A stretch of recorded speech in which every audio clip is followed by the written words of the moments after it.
Bonjour à tous, bienvenue dans ma nouvelle vidéo. Alors je vais me présenter, je m'appelle Yohan Ndoye Brouard, j'ai 23 ans, je suis actuellement champion d'Europe du 200 mètres d'eau. J'ai participé aux Jeux Olympiques de Tokyo 2021 et j'aimerais participer aux Jeux Olympiques de Paris 2024. Alors si je fais cette vidéo, c'est pour vous annoncer mon retour sur YouTube. J'avais déjà fait une petite vidéo sur YouTube en 2021 pour ma qualification aux Jeux Olympiques de Tokyo. C'est quelque chose qui me tenait à cœur de pouvoir documenter un peu mon aventure jusqu'à ces Jeux Olympiques. Ça va être l'occasion, grâce à cette petite vidéo, de pouvoir vous transmettre ce que je vis au quotidien, de pouvoir vous transmettre mon savoir dans cette pratique qui est la natation. Donc voilà, bienvenue sur ma chaîne YouTube, Yohan Ndoye Brouard.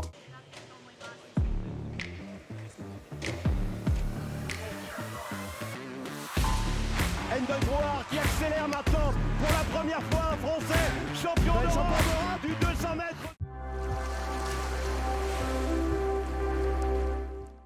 Alors tout d'abord, j'aimerais introduire un peu ma saison 2024, ma saison olympique. Alors là, tout d'abord, commencer par les championnats de France en petit bassin en novembre 2023. C'est là qu'on commence la saison. Alors en petit bassin, bassin de 25 mètres, bassin plus petit. Grâce à ces championnats de France, j'ai pu me qualifier au championnat d'Europe à Bucarest en petit bassin. Là où j'ai terminé deuxième sur 100 mètres d'eau, donc j'ai été vice-champion d'Europe du 100 mètres d'eau. Donc après ce titre de vice-champion d'Europe, j'ai pu continuer sur ma lancée et commencer justement ma saison olympique, ma saison en grand bassin, donc le bassin de 50 mètres, par le meeting d'Amiens en bassin de 50 mètres, où j'ai pu réaliser des performances encourageantes, très proches de mes meilleurs standards. 24,89 sur le 50 mètres d'eau, 53,02 sur mon 100 mètres d'eau et 1,56 et 2 dixièmes sur mon 200 mètres d'eau. Ensuite, nous avons pu prendre la direction du Soleil en janvier avec un stage équipe de France. J'ai pu me confronter aux meilleurs dossistes français, donc c'était vraiment très encourageant pour moi et très motivant de pouvoir s'entraîner avec les meilleurs de ma discipline en France. Donc après ce stage, nous avons pu rentrer ici à l'INSEP. Donc je n'ai pas présenté l'INSEP, mais je pense que c'est le bon moment. Alors l'INSEP, c'est l'Institut National du Sport et de l'Expertise. C'est un gros centre sportif qui regroupe plusieurs disciplines olympiques telles que l'escrime, le judo, la gymnastique, le mise au table, le basketball, et encore plein d'autres sports. Donc ici on est dans la halle Mégros, qui est une halle qui a été construite tout au début de l'INSEP, dans les années 60 si je ne dis pas de bêtises. Et on a aussi justement une piscine olympique de 10 lignes que je vais vous présenter bien sûr. Donc dans mon groupe, on est plus de 12 nageurs, avec quasiment les meilleurs nageurs français, que ce soit en crawl. On a un bon collectif de relais sur 4x200 mètres crawl avec notamment Roman Fuchs, Enzo Tesi et Adrien Salvant. Des bonnes dossistes françaises telles que Marianne Molu et Emma Terebo. On a également pas mal de juniors qui devraient justement un peu avec l'émulsion de ce groupe essayer de à terme pouvoir accéder à des équipes de France A. Bien sûr, on a un champion du monde du 100 mètres papillon dans notre groupe, Maxime Grousset, qui est un peu justement la tête d'affiche de ce groupe à l'INSEP. Tout ce beau monde est entraîné par Michel Chrétien. Donc Michel Chrétien, c'est mon entraîneur. Il a amené meilleurs nageurs français au haut niveau tels que Jérémy Stravius ou encore Mélanie Hennig. Il a notamment amené Jérémy au titre mondial sur 100 mètres d'eau, donc ma discipline, également à une médaille olympique à Rio. Pour revenir à ma saison, on a pu revenir ici à l'INSEP, travailler pendant un bon mois et enfin prendre la direction du meeting du Luxembourg, là où j'ai également pu réaliser de bonnes performances sur 100, 200 et 50 mètres d'eau. Pour rappel, le 50 d'eau n'est pas olympique, donc je n'aurai pas l'occasion de me qualifier sur ce 50 mètres aux Jeux Olympiques. Mais j'ai réalisé des bons temps en 25,0, 53,12 au 100 mètres d'eau et une 58,0 aux 200 mètres. C'est après quoi on a entamé une grosse partie de travail sur tout ce mois de février et début mars, où on a nagé beaucoup, on a fait des semaines de 60 km jusqu'au meeting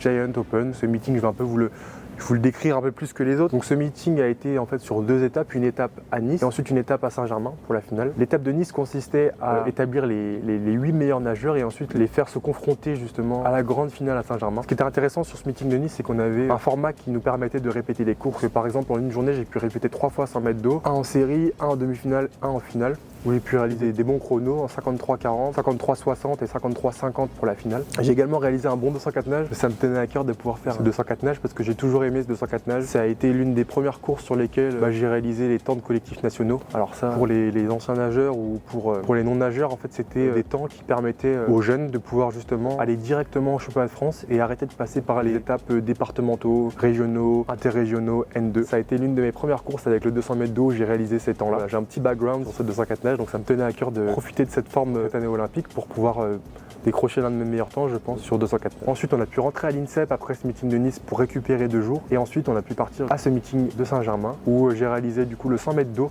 uniquement en finale cette fois-ci. C'était vraiment un format où c'était du one shot en finale l'après-midi où j'ai réalisé 53,20. Donc j'étais plutôt content avec un bon départ en 25,80 je crois à peu près. Et un autre 200 mètres d'eau en 1,58,23 et un 50 mètres d'eau en 25,2. J'ai plus les centièmes en tête. Donc après ce meeting, on on a pu profiter de prendre 3 jours de récupération. Alors ces 3 jours de récupération, ce sera les derniers avant les Jeux Olympiques. On entame vraiment une ligne droite maintenant jusqu'aux Jeux Olympiques. Donc il va falloir justement profiter de ces 3 jours. Et pour profiter de ces 3 jours, je suis parti en Bretagne, à Quiberon. J'ai pu profiter justement de l'océan, de l'air marin. Et ensuite en rentrant, c'était l'occasion de prendre un peu de temps pour les médias, de prendre un peu de temps pour les sollicitations. Et j'ai notamment été invité par la fondation LVMH pour la présentation des malles des médailles et la malle de la torche olympique à la maison Louis Vuitton. C'était un superbe moment où j'ai pu justement découvrir la maison Louis Vuitton ainsi que les ateliers. Donc c'était vraiment un beau moment où on a pu échanger avec différents athlètes, les artisans de la maison Louis Vuitton. J'ai pu visiter le musée Vuitton avec toutes les malles. J'ai pu voir des malles exceptionnelles telles que les malles avec des collaborations entre Suprême, des collaborations avec Virgil Abloh, des collaborations avec Pharrell Williams. C'est des choses, je pense, qui sont quasiment inestimables, donc c'était très sympa.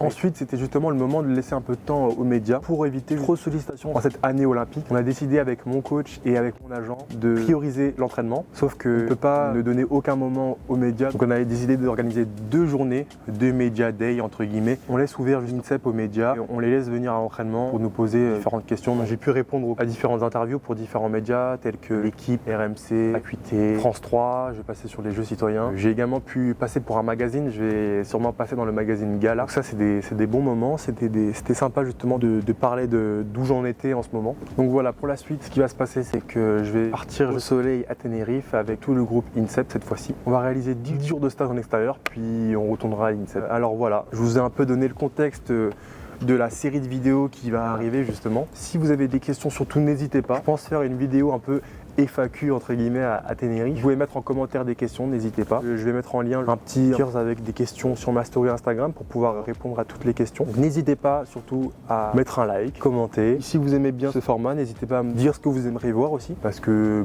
j'ai pas mal d'idées mais j'en ai pas non plus des tonnes, et c'est vrai que ce que j'ai envie de faire ne correspond pas totalement avec ce qu'on a envie de voir. Donc n'hésitez pas à me dire ce que vous aimeriez voir justement dans mon quotidien. C'était Johan, j'espère que cette vidéo vous a plu. Je vous dis à bientôt et surtout n'hésitez pas à lâcher un petit like et de commenter. Salut à tous!